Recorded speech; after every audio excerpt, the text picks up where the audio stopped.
Hello, my name is Costa. We'll be talking about our study named Modal and Strain Experimental Analysis to an improved axial-axial cruciform specimen for ultrasonic fatigue testing. Outlining this presentation, we will start to talk about base concept, base machine, and base specimen and ideas around it that we transported towards ultrasonic fatigue testing. We will talk about the gist of the ultrasonic fatigue machines and the concepts around it, so to better to fully describe and to fully explain how the cruciform specimens work and how are they created. Afterwards, we will talk about the first tests, the first test that led to this study, since there were a few issues with a few specimens that need to be fixed in order to have a completely valid testing method. So we'll talk about the final element analysis that we did, how we found what was the problem, how we corrected it, and finally the specific modal analysis that we created and used to fully validate the new specimens and comprehend and quantify the difference between the new specimens and the old non-working specimens, and having also the final experimental results of those new specimens. So the base concept we followed is around the machine presented on the right. This machine is a smaller to conventional cruciforms testing machines. It has 4 small actuators that work simultaneously. Each actuator is attached to one of the cruciform arms, and the cruciform itself, which is the most interesting part of this machine, has a specific geometry. Now, the followed cruciform geometry we used in our work is the same as applied in this machine. This geometry was optimized numerically by Batista and his working team, and they achieved a specimen, a set of rules for a cruciform specimen, where the stress is always maximum at the center, and we can induce the correct biaxial stress state we desire for the fatigue study. So how do we transport this optimized geometry and apply it to our ultrasonic fatigue machines? So looking at ultrasonic fatigue machines, they based itself on resonant concepts. All the set of the machine composed by the specimen, by a horn, by a booster, and by the piezoelectric transducer is excited in resonance, and this is why and this is how it achieves such high stresses at such high frequency. So all the components are specifically designed so to have specific resonance modes related to the deformed shape that will lead towards the stress state and stress cycle that we intended looking at this test and this machine, the uniaxial machine. The test is made so to the uniaxial specimen stresses and compresses 20,000 times a second, so to create tensile and compression fatigue test.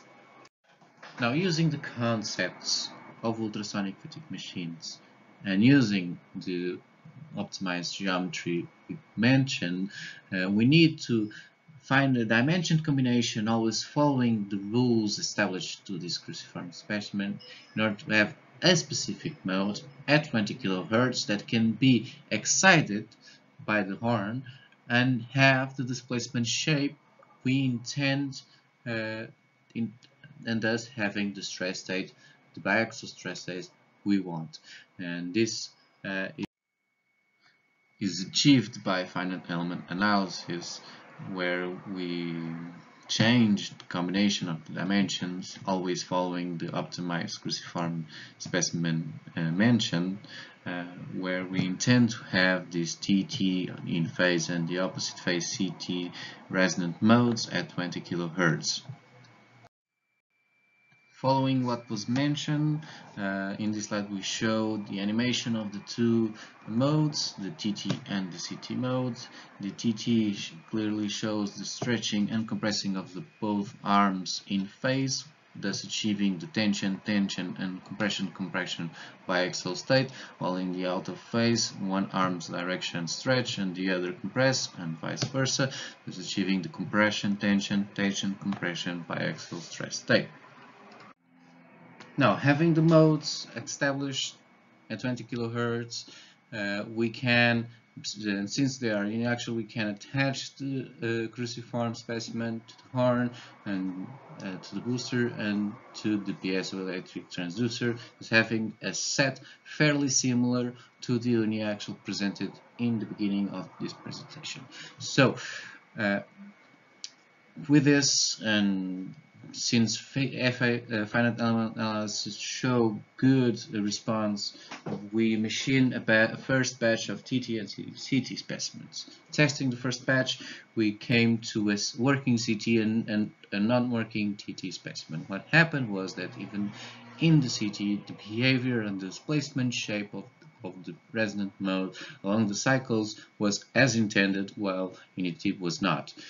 In the TT, we had further and other displacements that were non-desirable, that could and are changing the stress state, the final stress state at the center of the specimen. This is creating a non-reliable and non-interesting set of stress states for fatigue analysis. So just looking at the first results, since only the CT specimen achieved the correct and the desired mode shape, only the CT could reach the fatigue failure, and after, with a certain power, a certain stress combination, after a few more than 1 million cycles, we achieved the fatigue crack with around 50 degrees of angle.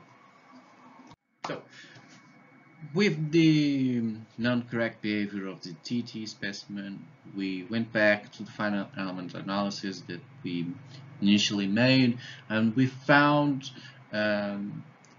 the concept or idea that what might be going on.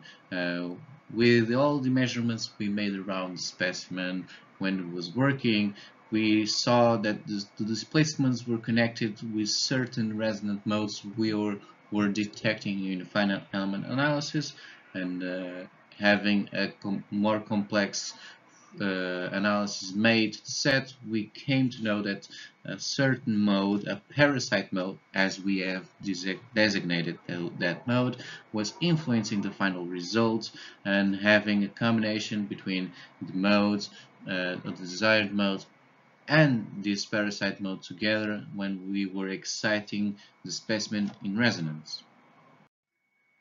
As one is presented here on the bottom of the slide, is this sort of flapping of the arms, of the horizontal arms, and the mode itself is on the right. So the final result we got was a combination between this parasite mode, which has a very close frequency to the desired mode, on the in-phase mode we pretended, and when we measure it, indeed we had the flapping and the stretching and compression of the arms. So we had an idea that indeed we have this mode and these two modes. So what we did was, having this idea that this parasite mode was influencing the mode, the pretended deformed shape we desired, we created a different cruciform TT dimension combination, always following the optimized geometry from Batista. With this new combination would have higher frequency difference with this parasite mode and our desired mode. Having new TT specimens created by finite element analysis, we wanted an experimental method that could quantify, describe, and characterize the vibration behavior of the old and new TT specimens, so to see if there was any improvement towards brought in by the new TT specimens.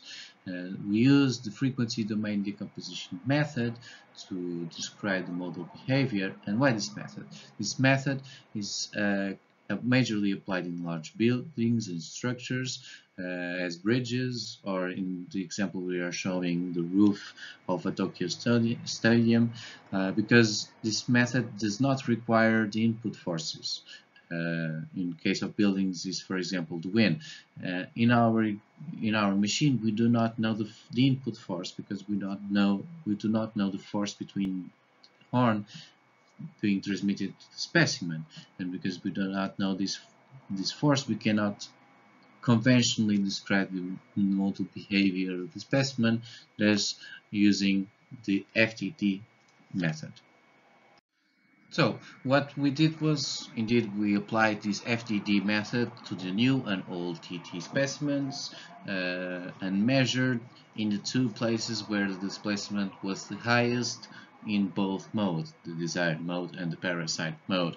And we analyzed through all the range of the frequencies that the transducer can work with which is between 900 and 19,500, 20,500. So we started here at 19,500 to 20,500 yen. So we can clearly see the parasite mode here, where the movement of the arms and the flapping movement is detected, and while the interest mode is here, where the displacement, the actual displacement of the arm is much higher, but still you cannot see in this small picture, there's still the flapping bird, there's still this combination of the two modes, because they are fairly close to each other at around 200 Hertz, which is a difference of about 10%. So when we test the new specimen, the redesigned specimen, we can still see the parasite mode, which now has higher frequency, but the difference is much higher. The impact of the mode is much lower, as we can clearly see here. So we basically get a very small, very neglectable displacement of the flapping bird, and a much higher desired displacement, and this goes equal in this direction. Okay, now looking at the result of this FDT mode, we can clearly see here the parasite mode, where there's a fairly reason relation between the two movements of one, while when we reach the desired mode in the old specimens, they are fairly close, and in the taking notion that this is 0, they are very much further away when we are in the new specimens. This is easily observed on the just measuring displacement at around 20,000 kHz. So this new specimen is indeed much better. There is an almost neglectable